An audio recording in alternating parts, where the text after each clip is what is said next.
Bismillahirrahmanirrahim. Perutusan Najasyi Raja Habasyah.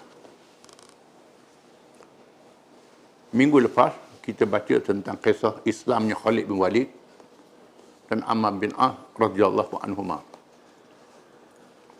Ammar bin As ialah seorang yang bertaraf diplomat, dihantar oleh pemimpin Quraisy menemui Raja Habasyah dengan membawa hadiah-hadiah yang banyak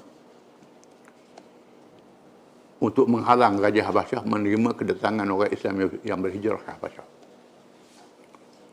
Bila orang Islam ditindas di Mekah, lalu Nabi SAW memaklumkan kepada sahabat-sahabatnya yang lemah, di sana ada sebuah negeri yang rajanya baik, negeri Habasyah, yang menganut Kristian Ortodok. Sila kamu pergi ke sana, dia seorang yang baik, minta perlindungan. Lalu Nabi menghantar dua rombongan. Rombongan yang pertama, yang kedua dipimpin oleh Ja'far bin Abi Talib, sepupu Nabi sendiri. Dan berlaku dialog antara Ja'far, Ammar bin As dengan Raja Habasyah, yang berakhir dengan Raja Habasyah menerima Islam. Diriwayatkan bahawa Raja Habasyah ini juga menerima surat dari Nabi SAW. Dan Ammar bin As menyaksikan perkara ini, menyebabkan dia terfikir untuk masuk Islam. Menurut setengah ulama, Rasulullah SAW telah menghantar dua perutusan ke Habasyah. Yang pertama mengiringi para sahabat yang berhijrah ke sana, dan telah disebut dalam pengajian di peringkat Makkiyah. Dan yang kedua selepas perjanjian Hudaybiyah. Dan terdapat kekhilafan bagi meletakkan nas kedua-dua surat itu pada tempatnya. Mudah-mudahan yang menasabah ialah surat yang disebut oleh Al-Syekh Al-Mubarakfuri. Diambil dari riwayat Al-Baihaqi dari Ibnu Ishaq dalam kitabnya. Syekh Al-Mubarakfuri ini ialah penulis kitab Sirah Nabawiyah yang menjadi johan dalam pertandingan kitab Sirah Nabawiyah ketika kemunculan abad ke-15 Hijrah di anjur perengkat antarabangsa. Dan dia ni seorang ulama daripada India, bukan orang Arab. Yang menarik, yang menang dalam pertandingan ini ialah seorang ulama bukan Arab, iaitu orang India, Ar-Rahiqul Maktum. Al-Maktum, nama kitab sirah dia, dan jadi johan di samping puluh-puluh buku yang tulis oleh orang lain. Di mana dia anggap tulisannya agak tersusun dengan riwayat dan lain-lain lagi. Dia sebut dalam kitab Syekh Mubarakfuri ini surat yang ditujukan oleh Nabi SAW beraja Habasyah. Bunyi suratnya, hadza kitabun min Muhammadin Nabi ila an-Najashi al-Asham azim al-Habasyah.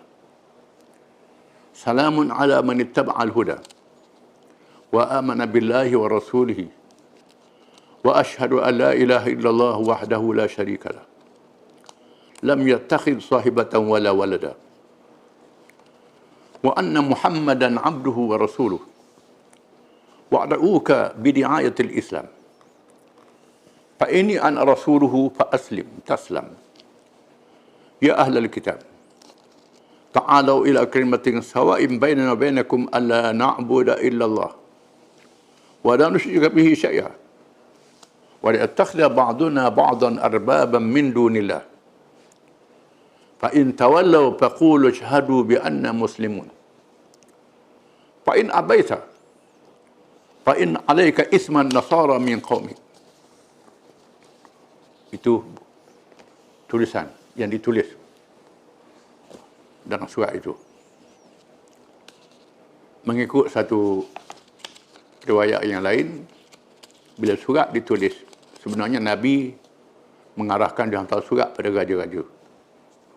Bila surat ditulis, seorang sahabat mengatakan, wahai Rasulullah, raja-raja ni dia tak terima surat kalau tak ada khatam. Tak ada chalk, rubber stamp, chalk. Sekarang ni letterhead lah. Itu urusan pentadbiran di masa itu, yang diamal oleh masyarakat antarabangsa. Nabi kata buat, lalu dibuat khatam. Dibuat chalk, ditulis Muhammad Rasulullah. Allah di atas, Rasul Muhammad. Penyusunan ini, Muhammad Rasulullah, dibaca berbawah ke atas. Khatam itu. Dibuat khatam. Itu termasuk perkara yang bukan Islam, yang diiktiraf oleh orang Islam. Makna surat itu ialah, inilah surat dari Muhammad yang menjadi Nabi kepada Najasyi, pemerintah negeri Habasyah. Selamat sejahtera kepada sesiapa yang mengikut petunjuk dan beriman kepada Allah dan Rasulnya. Dan aku mengaku dan percaya bahawa tiada Tuhan yang disembah melainkan Allah yang Maha Esa, yang tiada sekutu baginya, yang tidak mengadakan isteri dan anak, dan bahawa Muhammad itu Rasulullah, hamba dan Rasulnya. Dan aku mengajakmu kepada ajakan Islam. Maka sesungguhnya aku adalah Rasulullah. Maka Islamlah nescaya kamu selamat. Wahai penganut agama yang mempunyai kitab, marilah kepada satu ajaran yang sama di antara kami dan kamu, iaitu bahawa kami tidak menyembah malaikat Allah sahaja, yang tiada Tuhan, yang tiada sekutu baginya. Dan janganlah mereka berpaling, tidak mahu beriman. Maka katakanlah jika mereka berpaling, saksikanlah bahawa kami adalah orang-orang Islam, menyerah diri kepada Allah. Maka jika kamu enggan, maka ke atasmu dosa orang-orang Nasrani dan kalangan rakyatmu. Itu bunyi surat Nabi. Surat yang sangat tegas, sangat nyata. Apabila surat Rasulullah SAW dibawa oleh Ammar bin Umayyah Ad-Damri, dan Najasyi menerima dengan tangannya. Dia terus meletakkan surat itu di atas kedua matanya dan turun dari singgasana dan duduk di atas lantai kerana menghormatinya dan menjadi Islam dengan rela hati, dan menulis jawapan surat Rasulullah SAW sebagai seorang Islam. Najasyi ini telah meninggal dunia pada bulan Rajab yang ke-9 Hijrah. Rasulullah SAW menerima berita kematiannya dengan terus bersembahyang gaib bersama para sahabat radhiyallahu anhum untuk Najasyi. Malaikat Jibril datang beritahu bahawa Najasyi sudah mati. Ini sebut dalam kitab-kitab hadis. Lalu Nabi terus ajak sahabat dia bangun dan sembahyang gaib untuk Najasyi.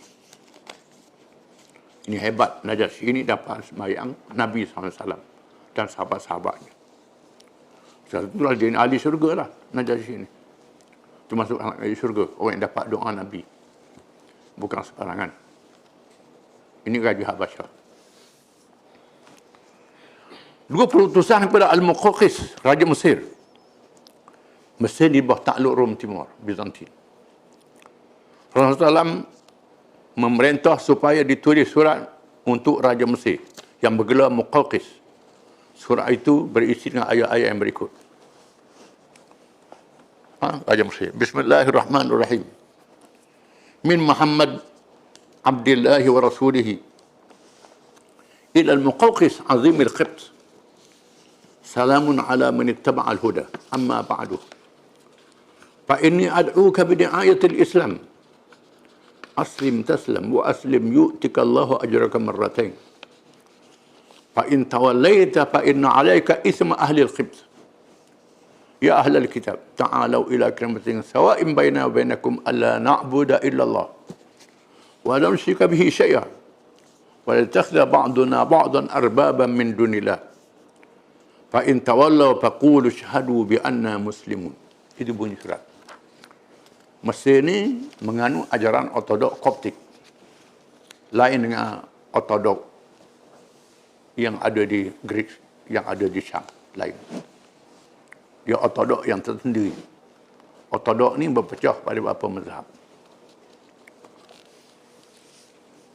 Dan Mesir ditakluk oleh Ortodok Syam, Ortodok Timur, Byzantine.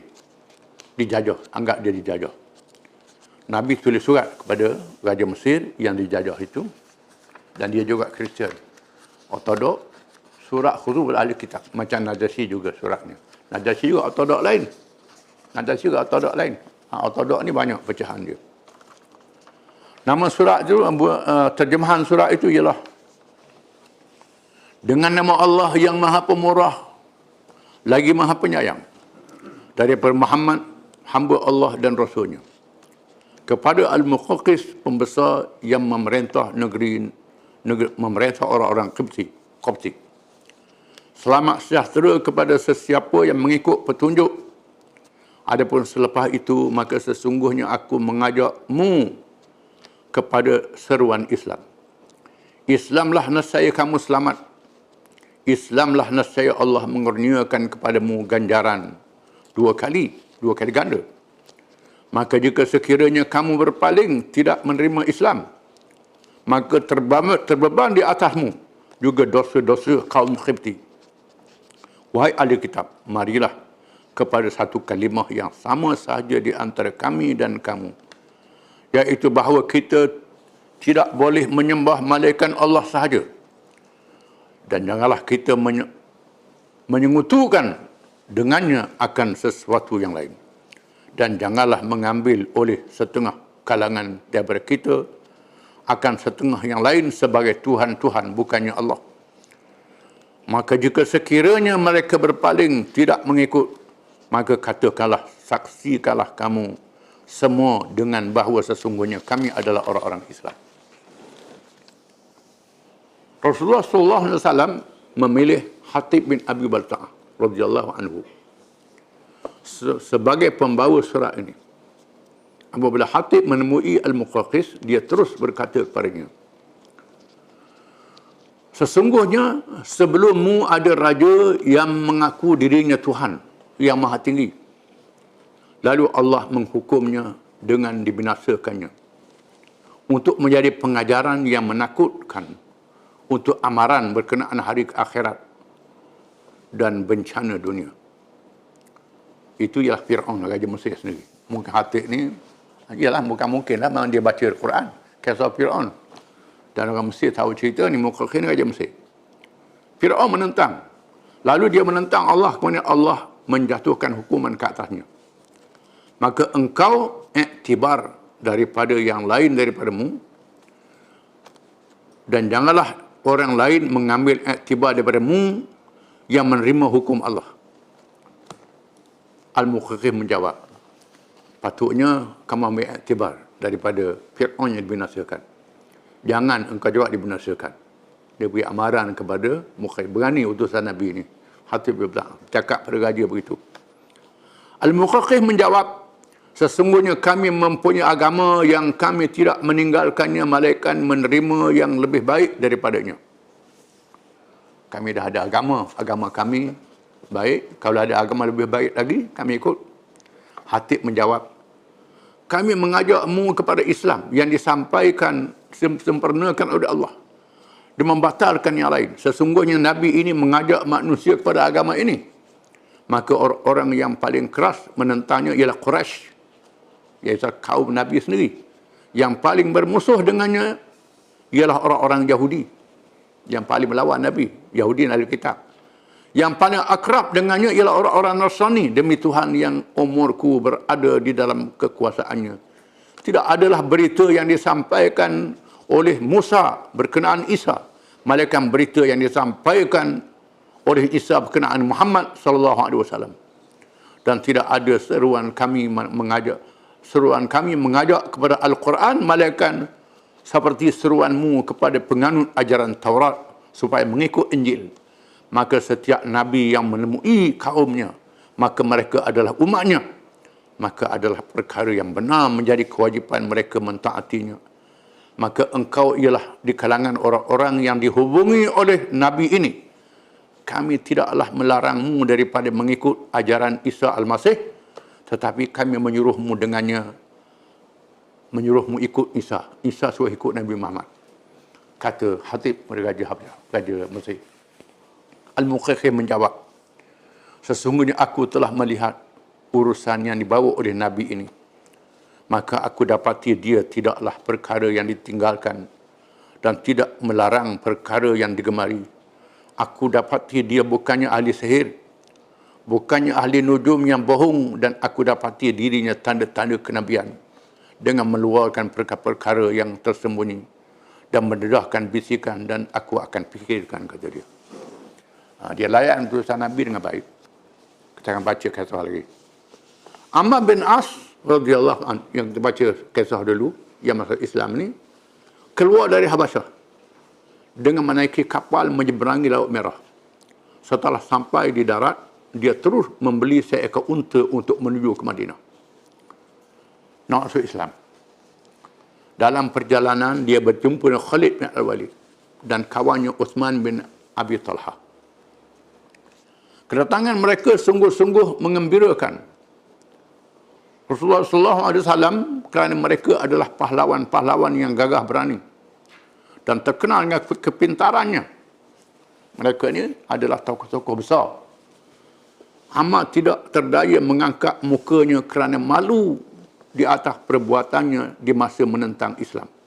Walaupun Nabi malu nak tengok Nabi. Ammar bin As ni.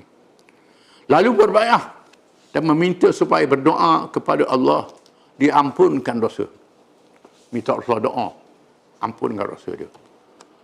Rasulullah SAW memberi jaminan bahawa mengampun semua dosanya yang telah lalu. Allah mengampunkan dosamu dan aku juga maaf kepadamu, kata Nabi. Rasulullah SAW telah menerima dengan gembira dan meletakkan kedudukan mereka di dalam Islam kena pada tempatnya, seperti yang pernah disabdakan oleh Nabi, khiyarukum fil jahiliyah, khiyarukum fil Islam. Orang-orang yang pilihan di masa jahiliyah menjadi orang-orang pilihan juga di masa Islam, idza faqahu, bila mereka faham apa itu Islam. Wallahu a'lam.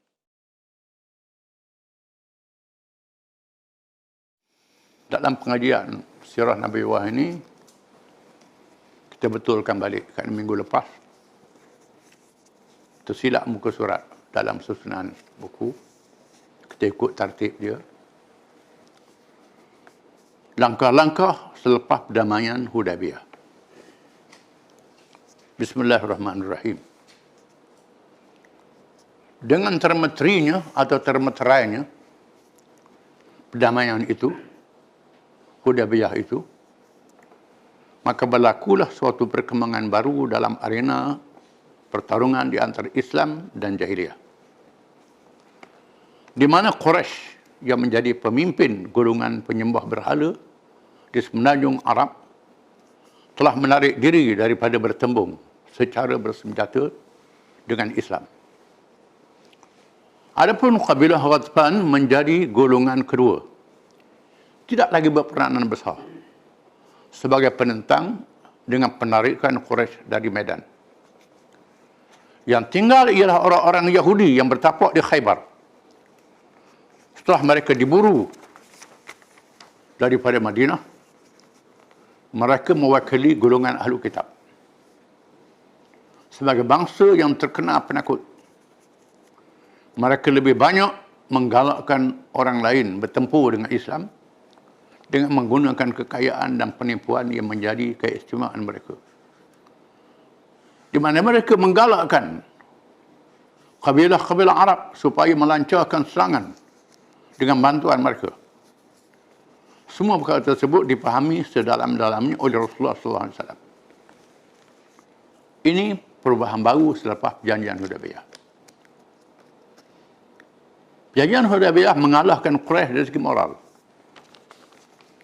Orang Quraisy tak melawan lagi secara bersenjata. Kabilah-kabilah yang lain, Ghatfan dan lain-lain, lebih lemah daripada Quraisy. Pertemuan dengan kabilah Arab secara bersenjata tak berlaku dengan sangat. Tinggal lagi musuh Islam, iaitu orang Yahudi ahli kitab, yang disebut dalam Quran Al-Maghdubi alaihim, golongan yang dimerkai ke atas mereka, iaitu orang-orang Yahudi yang lebih tahu berkenaan kelahiran Nabi Muhammad SAW, tahu tanda-tanda yang ada pada jasadnya, bahkan mereka tinggal di Madinah menunggu kelahiran Nabi akhir zaman. Dan Nabi SAW datang, mereka tak masuk Islam. Hanya segelintir saja yang masuk Islam. Mereka adalah bangsa yang paling penakut.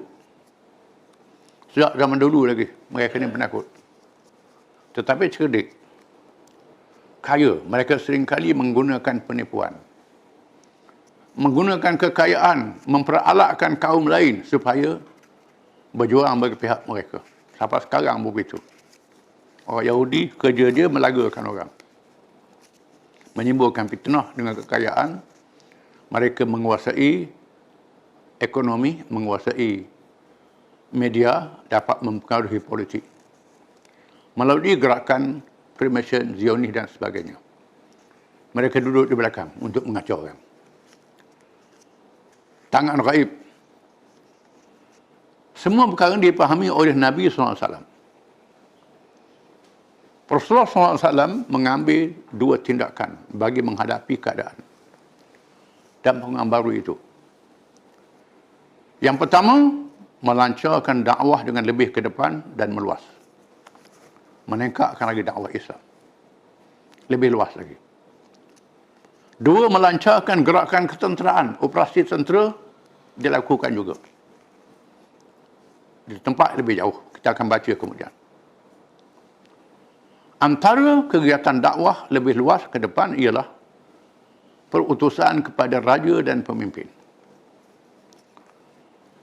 Dalam langkah yang penting di bidang dakwah, sebaik-baik sahaja pulang dari Hudaybiyah, Rasulullah SAW memerintah supaya ditulis surat-surat perutusan kepada beberapa orang raja dalam pemimpin di zaman itu, mengajak mereka kepada Islam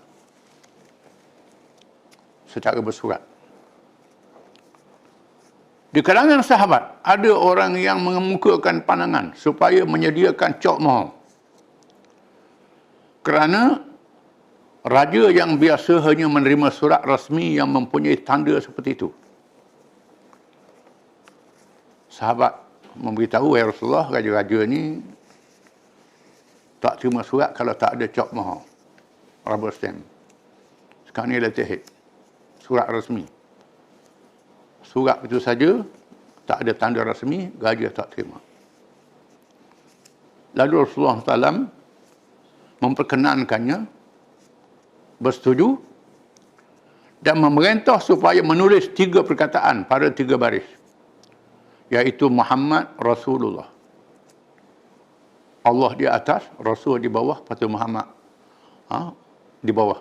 Muhammad Rasulullah, dibaca di bawah ke atas. Nama Allah tak di atas.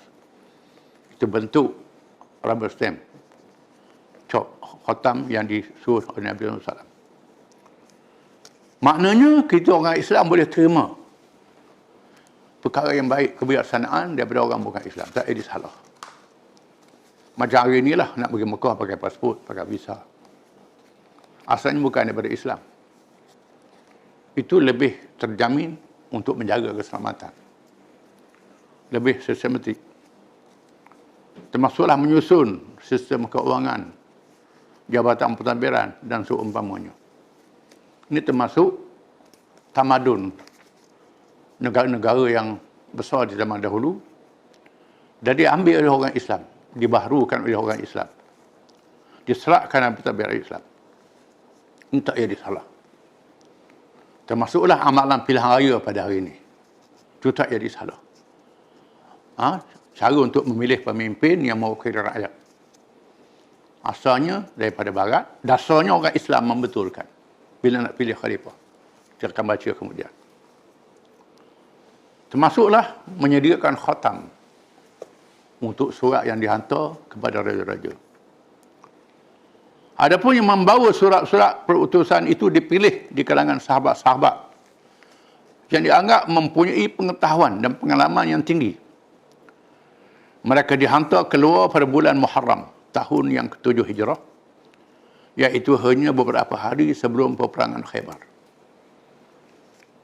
belum berlaku perang Khaybar, menyerang orang Yahudi, Nabi menghantar sahabat-sahabat yang dipilih. Sahabat yang berilmu, negeri-negeri yang hendak dihantar itu. Antaranya dapat menguasai bahasa negeri berkenaan. Bahasa Ibri, bahasa Parsi, bahasa Suryani, bahasa zaman dulu. Dan sahabat-sahabat yang tahu adat-adat negeri yang berkenaan. Dipilih wakil yang berwibawa, membawa surat. Antara perutusan Najasyi Raja Habasyah yang kita baca. Mengapa kita ulang balik. Menurut setengah ulama, Rasulullah SAW telah menghantar 2 perutusan ke Habasyah. Yang pertama mengiringi para sahabat yang berhijrah ke sana. Dan telah disebut dalam pengajian peringkat Makkiyah. Dan yang kedua selepas perjanjian Hudaybiyah. Dan terdapat kekhilafan bagi meletakkan nas kedua-dua surat itu pada tempatnya. Oleh kerana perkara ini tak dicacik oleh para sahabat.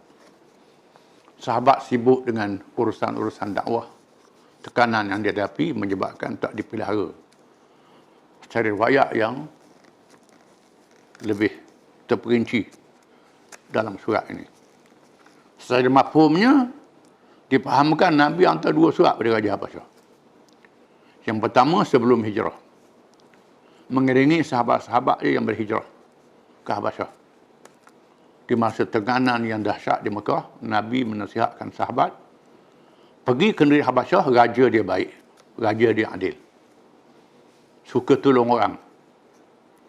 Maka sahabat pergi hijrah 2 rombongan ke Habasyah dan diriwayatkan ada surat dibawa bersama. Yang kedua, surat yang disebut tadi, iaitulah selepas perjanjian Hudaybiyah. Nabi hantar juga Raja Habasyah.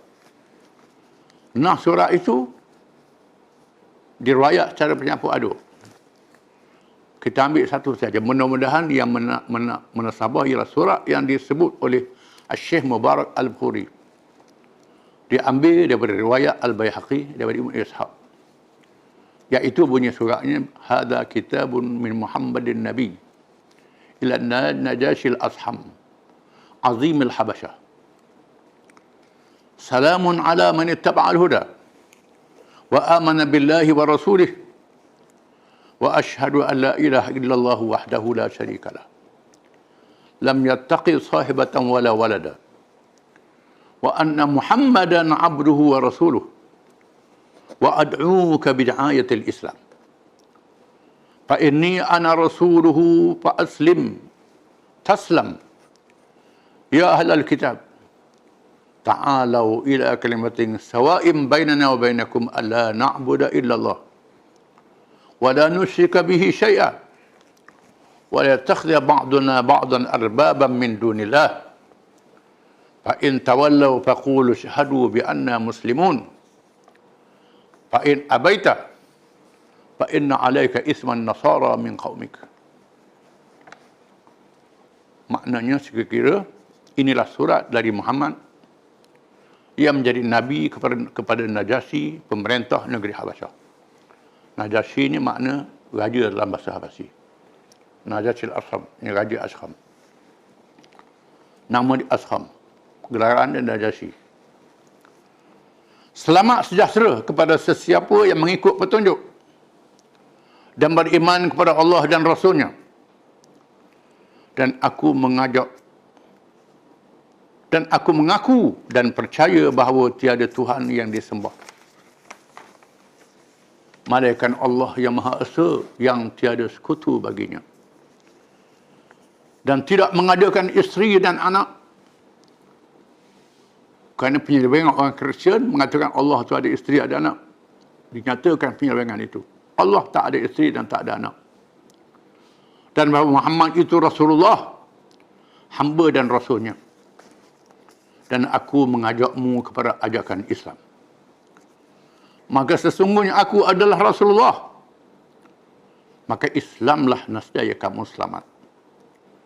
Wahai penganut agama yang mempunyai kitab, iaitu kitab Injil, marilah kepada satu ajaran yang sama di antara kami dan kamu, iaitu bahawa kami tidak menyembah malaikat Allah yang tiada sekutu baginya, dan janganlah mereka berpaling tidak mahu beriman.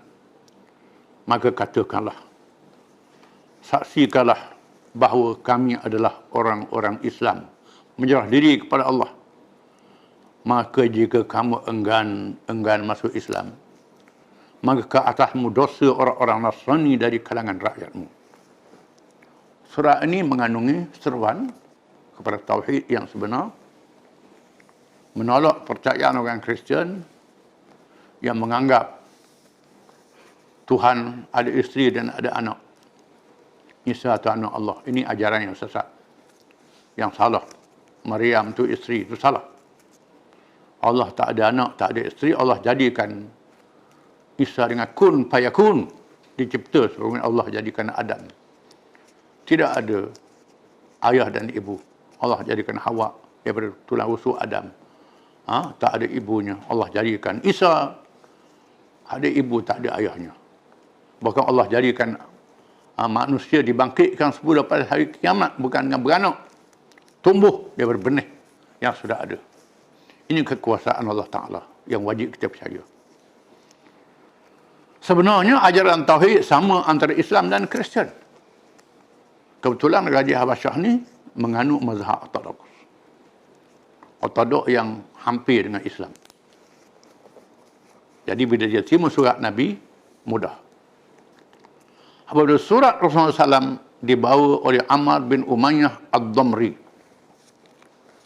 dan Najasyi menerima dengan tangannya, dia terus meletakkan surat itu di atas kedua matanya, hormat, dan turun dari singgasana dan duduk di atas lantai kerana menghormatinya, dan menjadi Islam dengan rela hati, dan menulis jawapan surat Rasulullah SAW sebagai seorang Islam.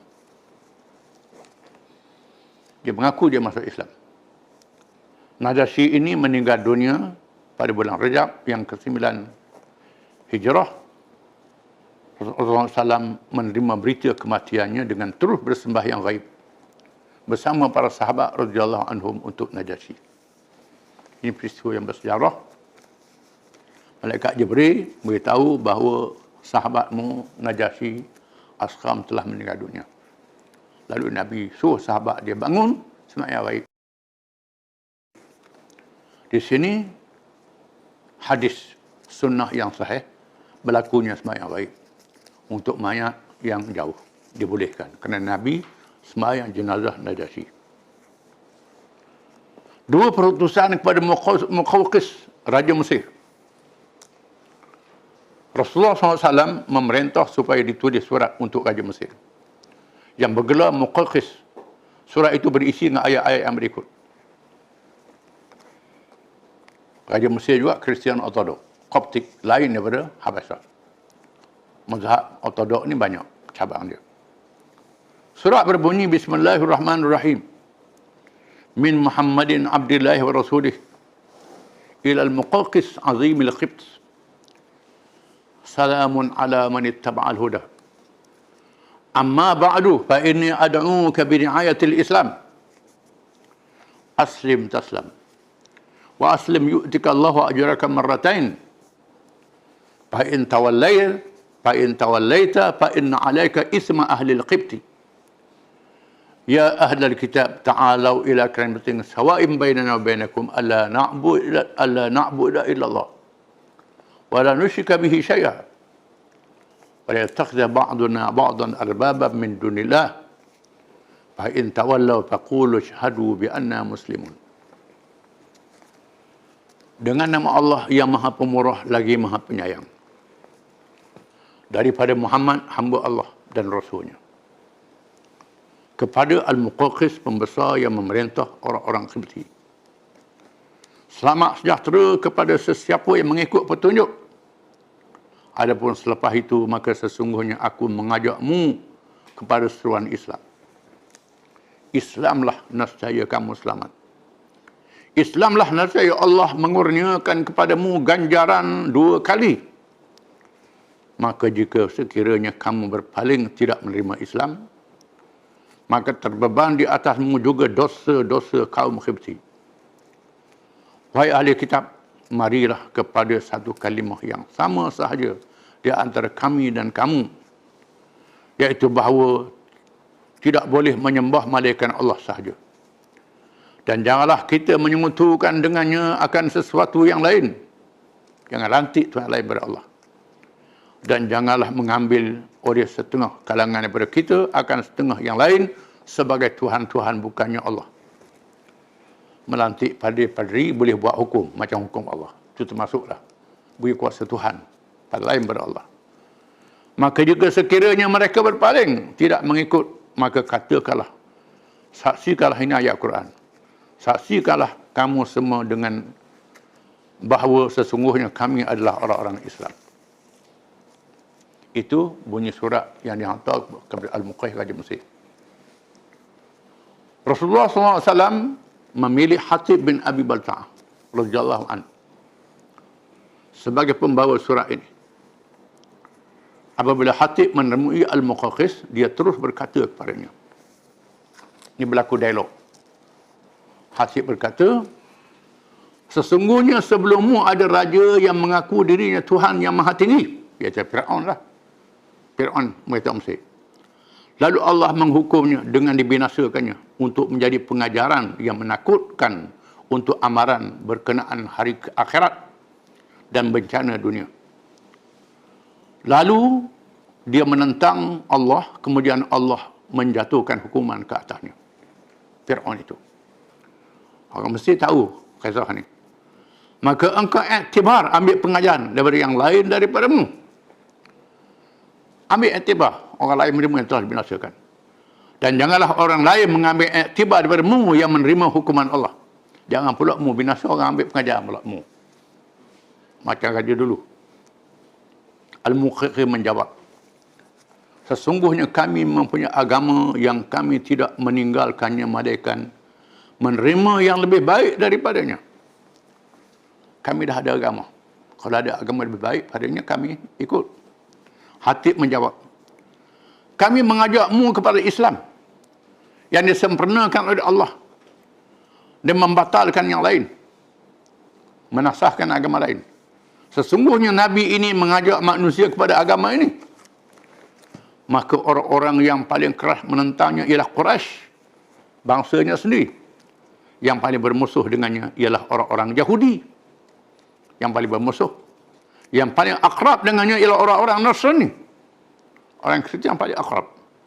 Termasuklah Raja Habasyah, Kristian. Tapi baik orang Islam. Demi Tuhan yang umurku berada di dalam kekuasaannya, tidak adalah berita yang disampaikan oleh Musa berkenaan Isa, melainkan berita yang disampaikan oleh Isa berkenaan Muhammad sallallahu alaihi wasallam. Dan tidak ada seruan kami mengajak kepada Al-Quran, melainkan seperti seruanmu kepada penganut ajaran Taurat supaya mengikut Injil. Kalau kamu ajak orang Yahudi masuk Kristian ikut Injil, maka kami ajakmu daripada Injil kepada Quran.